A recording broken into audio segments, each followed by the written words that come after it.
Hello guys, welcome to my channel. कैसे हैं आप लोग?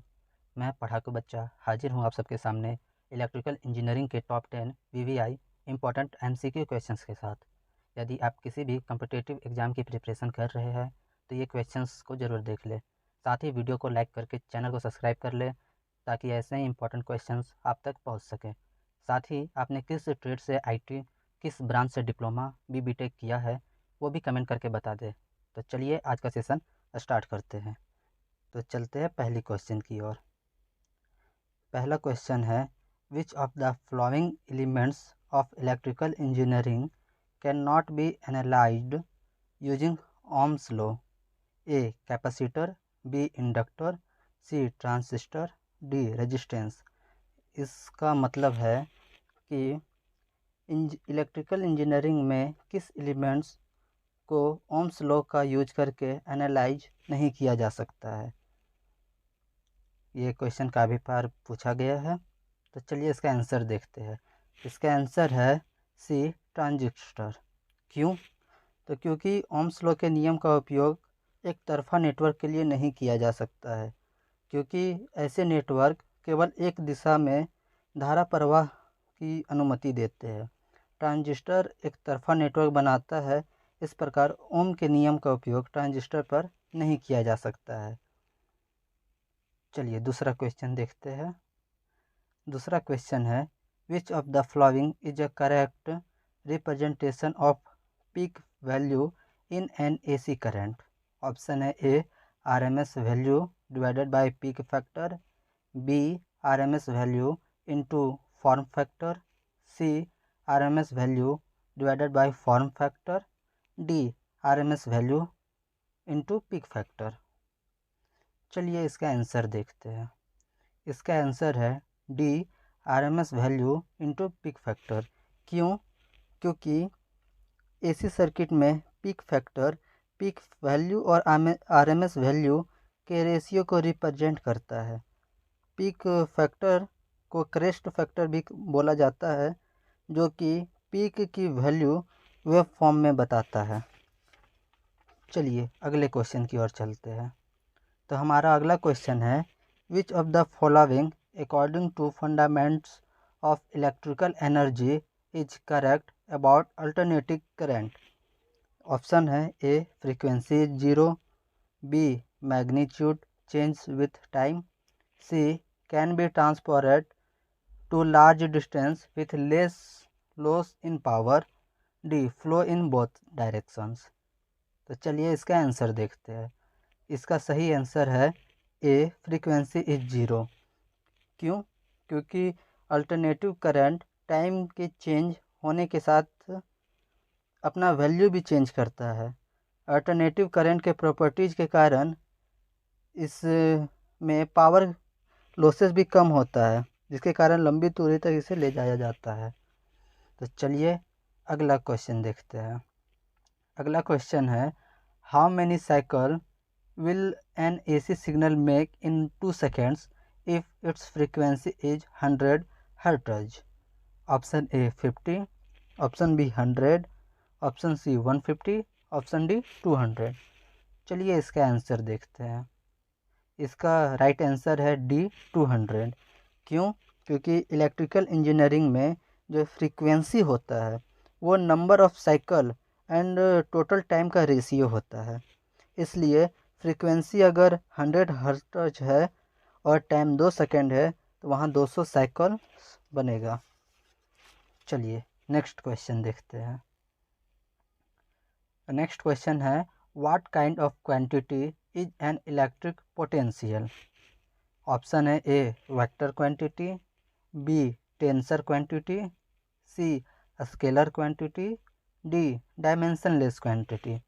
चलिए इसका आंसर देखते हैं। इसका सही आंसर है सी स्केलर क्वांटिटी। क्यों? क्योंकि इलेक्ट्रिक पोटेंशियल मीन्स एक पॉजिटिव चार्ज यूनिट को हायर पोटेंशियल पॉइंट से लोअर पोटेंशियल पॉइंट तक ले जाना होता है।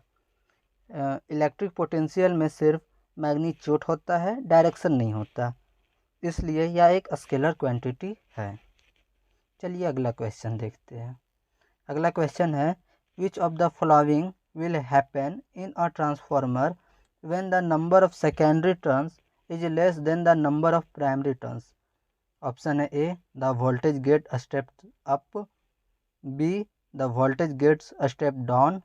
C, the voltage gets a step up. The power get a step up. D, the power get a step down. ये question कह रहा है कि यदि किसी ट्रांसफार्मर में हम सेकेंडरी टर्न्स को प्राइमरी टर्न्स से कम रखें तो क्या होगा। चलिए इसका आंसर देखते हैं। इसका आंसर है B, the voltage get step down, मतलब कि जो वोल्टेज होगा वो कम हो जाएगा। क्यों? क्योंकि ट्रांसफॉर्मेशन रेशियो जो होता है वह basically number of secondary turns and number of primary turns का रेशियो होता है। जब यह रेशियो 1 से कम हो जाता है तो स्टेप डाउन ऑपरेशन होता है। चलिए नेक्स्ट क्वेश्चन देखते हैं। नेक्स्ट क्वेश्चन है, what is the number of primary turns in a 200 by 1000 watt transformer if the EMF पर टर्न्स इज 10 वाट। यानी कि यदि किसी 200/100 वाट के ट्रांसफार्मर में पर टर्न्स 10 वाट EMF प्रोड्यूस हो रहा है तो प्राइमरी टर्न्स कितने होंगे। चलिए इसका सही आंसर देखते हैं। इसका सही आंसर है सी, 20 टर्न्स होंगे। क्यों होंगे? क्योंकि नंबर ऑफ प्राइमरी टर्न्स जो होते हैं वो बेसिकली प्राइमरी में इंड्यूस EMF और EMF इंड्यूस पर टर्न्स का रेशियो होता है। इसलिए number of primary turns in 200/1000 watt transformer में जो होगा वो 200/10 यानी कि 20 होगा। चलिए अगला क्वेश्चन है, which of the following is correct about direct current. यानी कि DC करंट के बारे में इनमें से कौन सा ऑप्शन सही है। A, magnitude is constant. B, frequency is 0। C, can be transported to large distance with the less in power. D, flow in one direction. चलिए इसका आंसर देखते हैं। इसका राइट आंसर है C, can be transported to large distance with less power, less loss in power. क्यों? क्योंकि direct current का जो वैल्यू होता है वो फिक्स्ड होता है और यह टाइम के साथ वेरी नहीं करता है।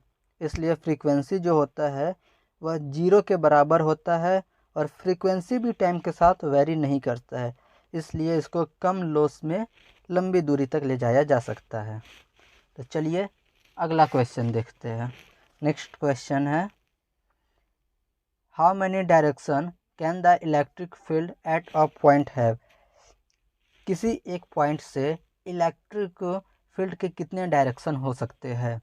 Option A 0, option B 1, option C 2, option D many. चलिए इसका आंसर देखते हैं। इसका आंसर है ऑप्शन बी 1। क्यों? क्योंकि हम अगर एक लाइन में समझे तो इलेक्ट्रिक फील्ड एक वेक्टर क्वांटिटी है। ऐसा कहा जाता है कि इलेक्ट्रिक फील्ड की जो डायरेक्शन होती है वो इलेक्ट्रिक फील्ड के लाइन टेंजेंट यानी कि उसके बीच में के तरफ होती है। इसलिए एक बिंदु पर इलेक्ट्रिक फील्ड की एक डायरेक्शन ही होती है। चलिए आज के लास्ट क्वेश्चन को देखते हैं। आज का लास्ट क्वेश्चन है, which of the following will happen in a transformer when the number of secondary turns is greater than the number of primary turns. उस ट्रांसफार्मर में क्या होगा जिसमें सेकेंडरी टर्न्स के जो नंबर होंगे वह प्राइमरी टर्न्स से ज़्यादा होंगे। Option A, the voltage get step up, voltage जो रहेगा वो स्टेप अप हो जाएगा। Option B, the voltage get step down, voltage जो होगा वो स्टेप डाउन हो जाएगा। Option C, the power get step up, जो पावर होगा वो स्टेप अप हो जाएगा। Option D, the power gets step down, जो पावर होगा वो स्टेप डाउन हो जाएगा। इसका आंसर है option A, the voltage get step up. क्यों? तो क्योंकि ऐसा हमने एक और क्वेश्चन देखा है पहले, इसका भी आंसर लगभग सेम ही होगा। जो ट्रांसफॉर्मेशन रेशियो होता है वह basically number of secondary turns and number of primary turns का रेशियो होता है। जब यह रेशियो 1 से ज़्यादा हो जाता है तो ट्रांसफार्मर में स्टेप अप ऑपरेशन होता है।